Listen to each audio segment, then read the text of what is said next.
감남산 집중의 여정 40일 11차 복음송부 21번째 요한복음 3장 16절입니다. 하나님이 세상을 이처럼 사랑하사 독생자를 주셨으니 이는 그를 믿는 자마다 멸망하지 않고 영생을 얻게 하려 하심이라 그랬습니다. 세상을 하나님은 너무나 사랑하셨습니다. 창조물 중에 인간을 가장 귀중한 존재로 만들어 놓으셨습니다. 창세기 1장 26절 28절에 보면 성삼위 하나님께서 하나님의 형상대로 사람을 만들자, 그래서 복을 주고 세상을 정복하고 다스리게 만들자, 그렇게 만드셨습니다.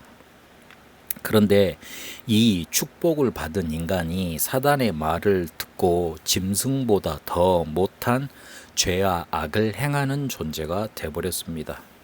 에베소서 2장 1절에 3절까지 보니까 사단한테 사로잡혀서 완전히 그 종이 되고 노예가 되고 일평생 동안 사단에 만들어 놓은 괴계 속에 벌벌벌 떨면서 무서워하며 지내야 된다고 말하고 있습니다. 실제로 그렇게 사는 게 인생입니다. 많이 가졌다 하지만 어느 순간에 보면 아무것도 없고, 그리고 많은 것을 이뤘다고 생각했는데 어느 순간에 보면 모래 위에 지은 집처럼 완전히 무너져 버리고 사라져 버리는 게 인생이 되어 버렸습니다. 그리고 짐승보다 더 악한 일을, 짐승도 안 할 그런 일들을 완전히 하게 됐습니다. 사람이 하나님을 떠나니 그 축복을 다 잃어버리고 마귀보다 더 악한 짓을 하게 되는 겁니다. 타락한 상태로 멸망받는 걸 하나님은 그대로 보실 수 없습니다. 하나님은 세상을, 그 중에 사람을 그토록 사랑하셨습니다. 그래서 오늘 독생자를 주셨다고 그랬습니다. 멸망 속에 죽어가는 인간을 구원할 길은 하나님이 직접 구원자가 되셔서 오는 것밖에는 아무런 길이 안 됩니다. 구원의 길은 하나님이 직접 오셔야지만 되는 겁니다. 그래서 그 어떤 길로도, 그 아무런 길로도 우리 인간은 구원받을 수 없습니다. 하나님이 직접 우리에게 오셔야 됩니다. 그래서 성경의 핵심은 그리스도이신 독생자 그리스도가 오실 것이다. 그게 구약이죠. 그리고 오셨다는 겁니다. 그게 신약입니다. 왜 독생자를 강조하냐면 그 한 길만 주셔도 된다는 뜻입니다. 그 유일하신 독생자 한 길밖에 없다, 그런 뭔가의 편협한 뜻을 말하고자, 전달하고자 하는 게 아니고, 한 길로 보내셔야지 사람들이 헷갈리지 않고 그 길로 올 수 있을 것 아닙니까? 그리고 그 한 분으로 충분하고 완벽하고 완전하다는 겁니다. 그분이, 그 그리스도로 오신 분이 예수이십니다. 그 예수님이 우리에게 구원자로 오셔서 그리스도의 일을 하시고 우리의 모든 문제를 해결하셨습니다. 이 사실을 믿는 자마다 오늘 영생을 얻게 된다고 말을 합니다. 멸망하지 않게 됩니다.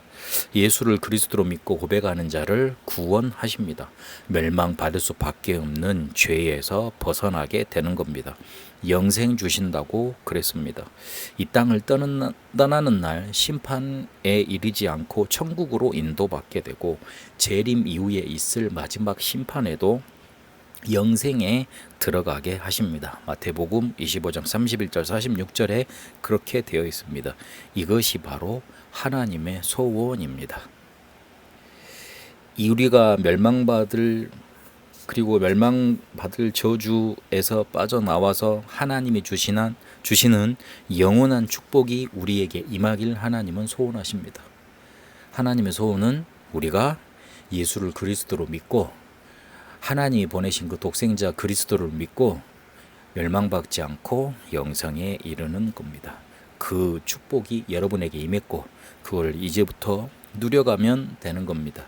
하나님이 세상을 이처럼 사랑하사 독생자를 주셨습니다. 이는 그를 믿는 자마다 멸망하지 않고 영생을 얻게 하려 하심이라. 이 복음이 여러분에게 임했고 충만하게 누려지길 바랍니다. 잠시 우리 눈을 감겠습니다.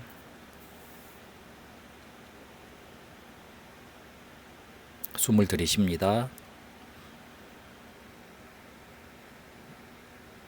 내뱉고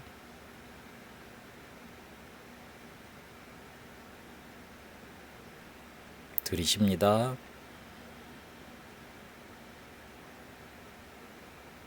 내뱉고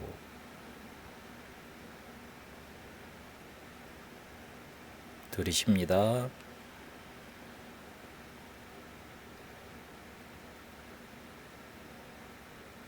내뱉고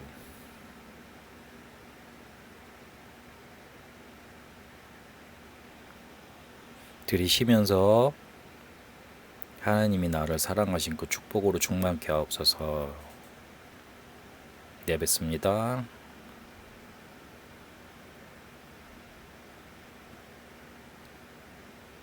들이쉽니다. 독생자의 축복으로 충만케 하옵소서.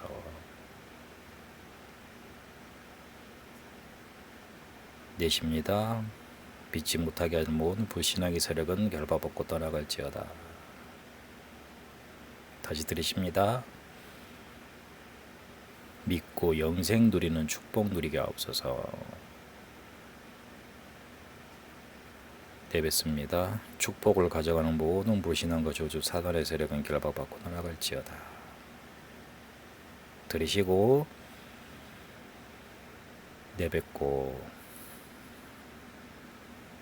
들이쉬고 내뱉고 들이쉬고 내뱉습니다.